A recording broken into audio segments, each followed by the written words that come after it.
Ano yung status niya ngayong nandiyan na siya sa The Hague, sa ICC? Sabi na rin ng prosecutor ng ICC, ni Karim Khan, he is under the custody of the court. He has been arrested. And hence, maintindihan natin na kumbaga ang trato sa kanya ay suspect under custody.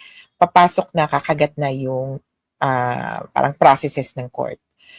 Ang intindi ko right now, kumbaga kung status at status, missing. Nako, 20 minutes ago, missing daw in action kasi parang dinala sa ospital at posibleng ginagamot or tinitingnan. Ang nagrereklamo si Secretary Medialdea na hindi daw niya ma-access. So, ewan ko kung natuntunan nila kung saang ospital dinala. Medyo I would be very careful doon sa mga ganyang pronouncements kasi kasi sa ganitong dito, highly divisive issue, talagang malaking controversy ito. Ang daming disinformation na pwedeng lumabas. Pwede namang misinformation, pero kasi usually one-sided yan, di ba? Yung sinasabing missing. Baka naman Yung dumadaan sa procedure. Tsaka yung kinidnap. Nako, No.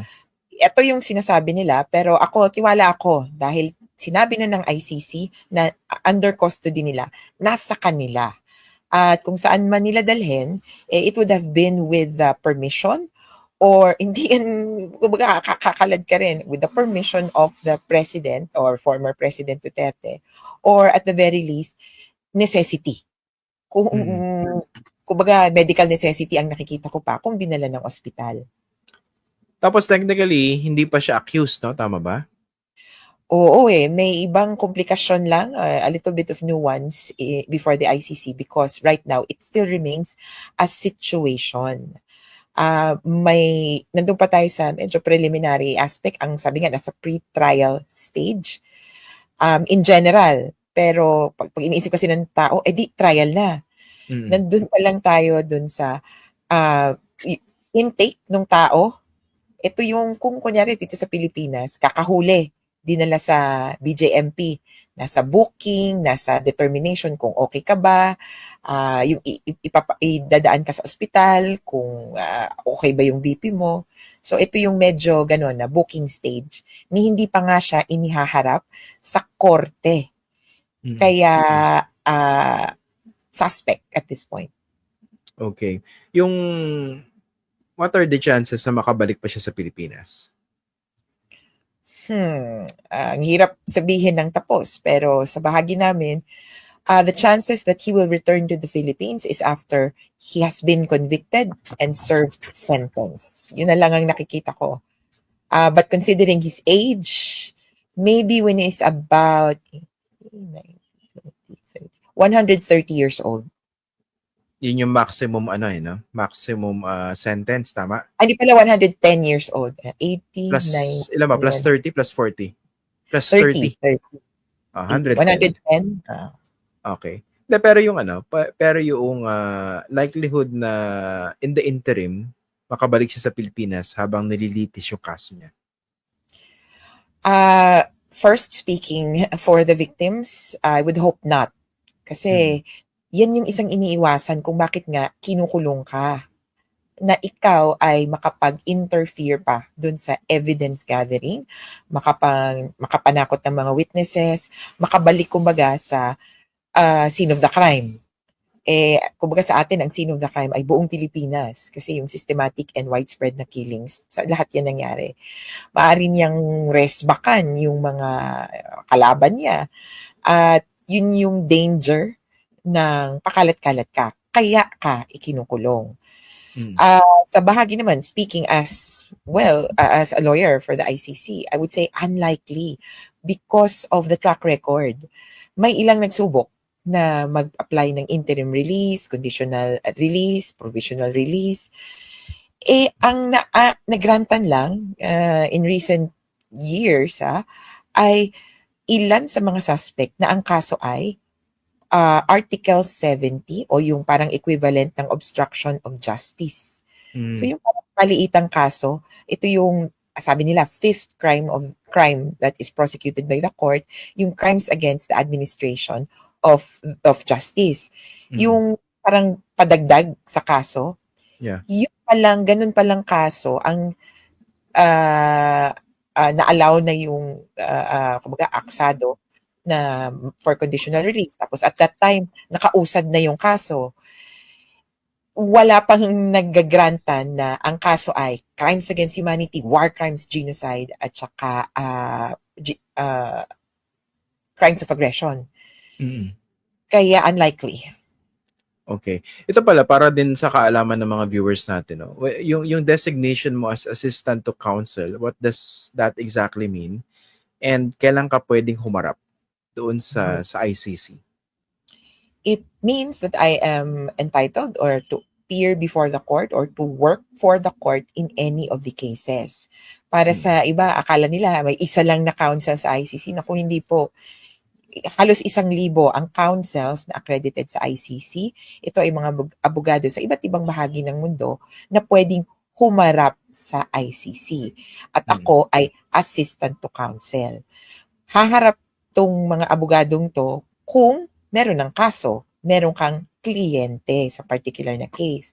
Kaya doon ka ipapatawag. Yung appearance ng counsels could be as early as, sa totoo lang, as early as nung noon pa, nung submissions. Kaya lang, sinong kliyente mo? Wala pa ngang kaso, hindi pa natin sigurado, kumbaga. Kaya careful kami na hindi pa kasi nga malinaw na kaso na ba? Itong pagkakasurrender niya, ito na. Sa initial hearing, posible ka nang mag-appear actually kung maayos na yung records, kung maayos na yung submissions mo.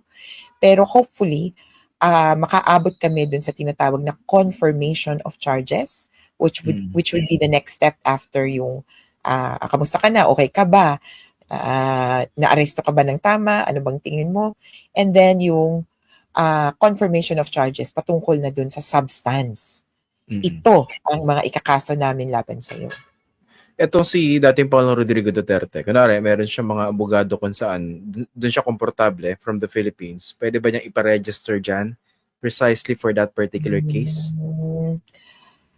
Pwede niyang kumbaga sabihin na ito ang mga abogado ko, pero hindi niya pwedeng iparegister na simpleng ito, kuhanin niyo to kasi abogado ko. They have to pass the qualifications to be counsel.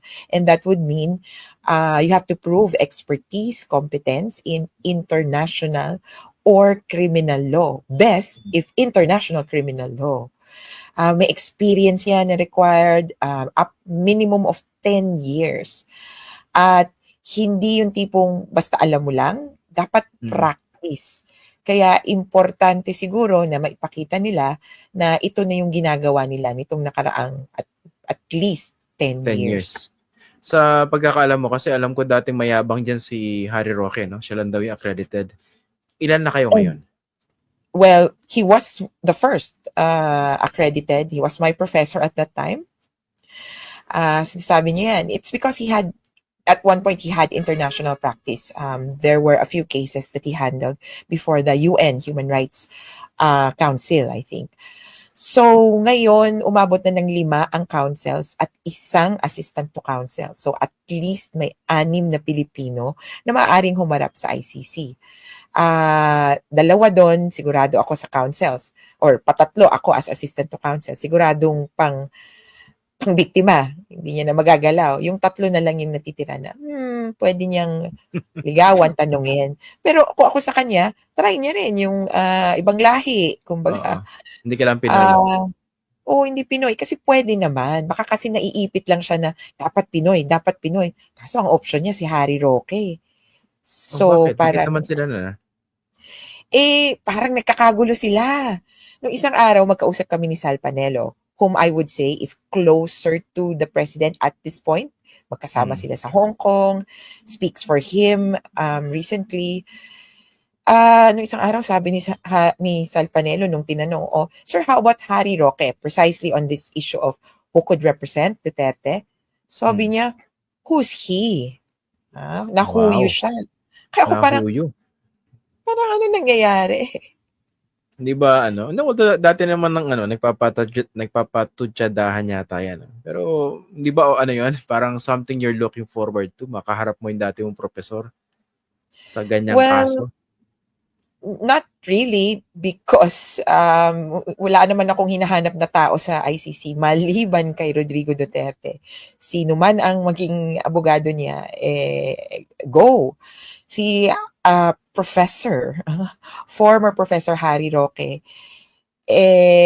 wala na sa larangan kung saan natagpuan ko siya noon. He used to claim that he was a human rights lawyer.